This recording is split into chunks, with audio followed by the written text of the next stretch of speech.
چچا کی بیٹی، میرا نام انوشا ہے۔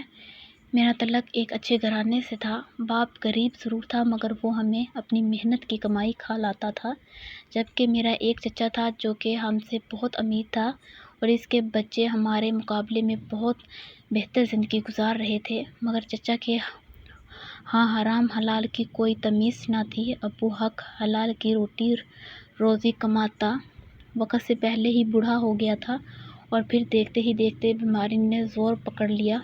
ہمارے پاس اتنے پیسے ہی نہیں تھے کہ ہم اس کا علاج کر پاتے، اور پھر اس قسمر سی زندگی میں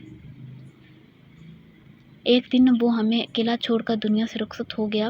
گھر میں فاقوں کی نوبت آ گئی۔ میں گھر میں سب سے بڑی تھی اور میرے باقی بہن بھائی چھوٹے تھے۔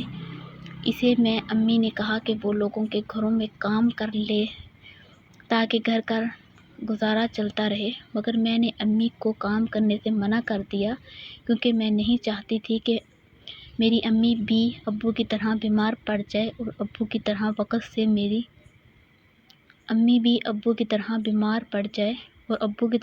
سے پہلے یہ دنیا چھوڑ جائے۔ اس لیے میں نے خود ہی نوکری کرنے کا سوچ لیا۔ میں نے ایف اے کیا ہوا تھا۔ میرے ماں باپ کو شوق تھا کہ ایکس میں ڈاکٹر بنو، مگر اب میرا باپ ہی نہیں رہا تھا اور نہ میرے پاس اتنے پیسے تھے کہ میں اپنے باپ کا سپنا پورا کر سکوں۔ اس لیے میں نے نوکری تلاش کرنا شروع کر دی، مگر میری تعلیم بہت کم تھی، مجھے کوئی بھی نوکری دینے کو تیار نہیں تھا۔ اس موقع پر امی نے کہا کہ تم اپنے چچا سے بات کر لو، شاید وہ کہیں پر تمہاری نوکری لگوا دیں، مگر یہ سن کر میں رونے لگی۔ میں افضل چچا کی سگی بھتیجی ہوں اور وہ اپنے بھائی کے جنازے پر دیکھ کر گر گیا تھا۔ ہم اتنی مشکل میں ہیں مگر اس کے باوجود وہ مڑ کر کبھی ہمارے گھر نہیں آیا اور نہ ہی اس نے کبھی پوچھا کہ ہم زندہ ہیں یا مر گئے۔ یہ سن کر امی کی بھی آنکھیں بھر آئیں۔